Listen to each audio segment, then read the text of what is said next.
Have you ever wondered how a computer reads the sentence I'm saying right now? To you, it's just words, maybe even ideas. But to a machine, it's all just numbers. Every letter, every space, every symbol, even the exclamation mark at the end gets turned into a number. Why?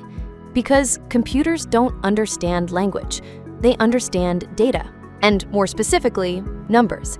So when we feed a sentence like, "Blockstak is amazing," into a language model, it has to go through a special process before the model can even begin to understand it. That process starts with encoding and tokenization. Let's break that down. Part 1. Turning text into numbers. Encoding. Let's start with something simple.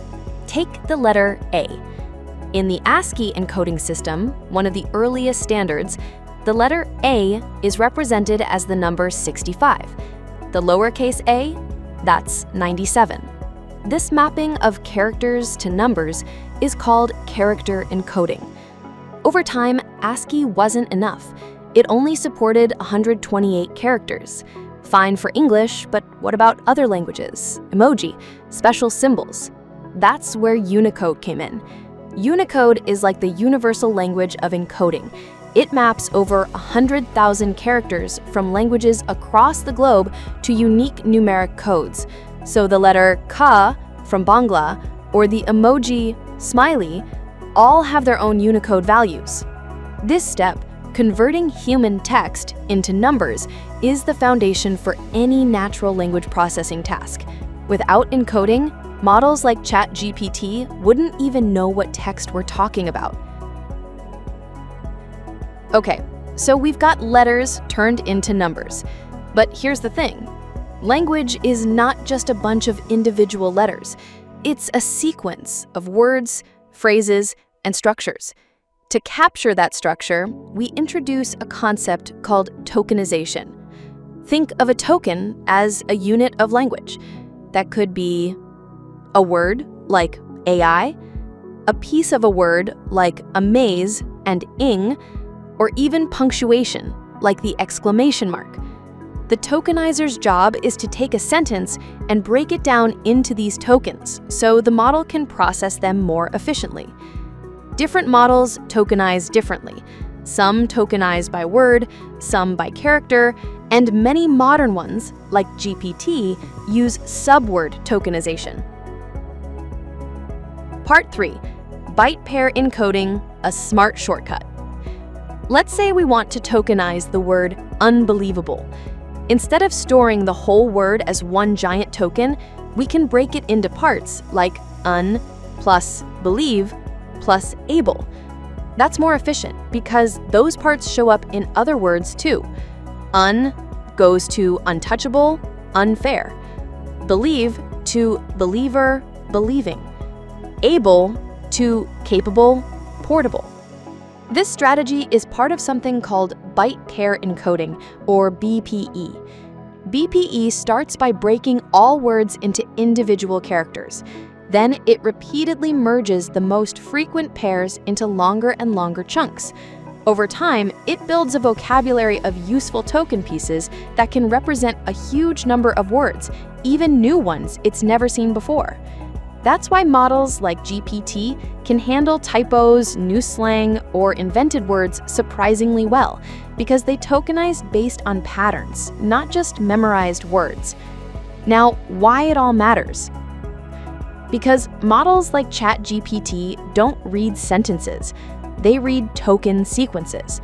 If you give inconsistent input, say with weird spacing, mixed encodings, or unfamiliar symbols, the model might misinterpret your intent.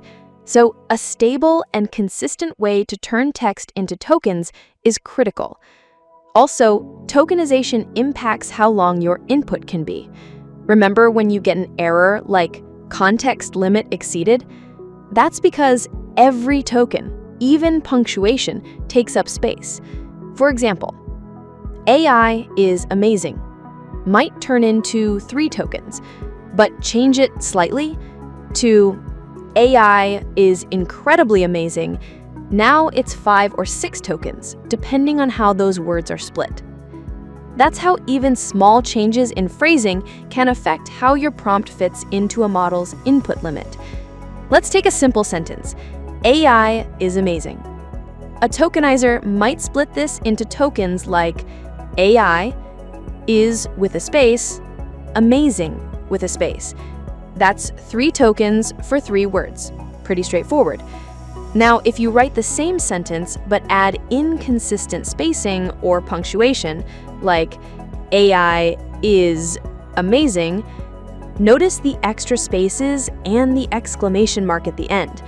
The tokenizer might then split it into AI is with 2 spaces, amazing with 2 spaces, and exclamation. Now that's 4 tokens instead of 3. Or if you write AI hyphen is amazing, the hyphen and period cause more tokens. AI hyphen is amazing period. That's 5 tokens. Why does this matter? Because every token costs compute and affects how the model processes your input. Keeping your text clean and consistent, avoiding extra spaces, strange punctuation, or weird capitalization helps the model understand your message clearly and efficiently. So to wrap it up, text is just data to a machine. Encoding maps characters to numbers. Tokenization breaks down that data into meaningful chunks. Modern methods like BPE help handle language flexibly and efficiently, and consistent tokenization is the key to helping large language models understand what we really mean. So next time you type something into ChatGPT, remember, before the model thinks, it first has to tokenize. It's like translating your sentence into a secret code, one the model can finally understand.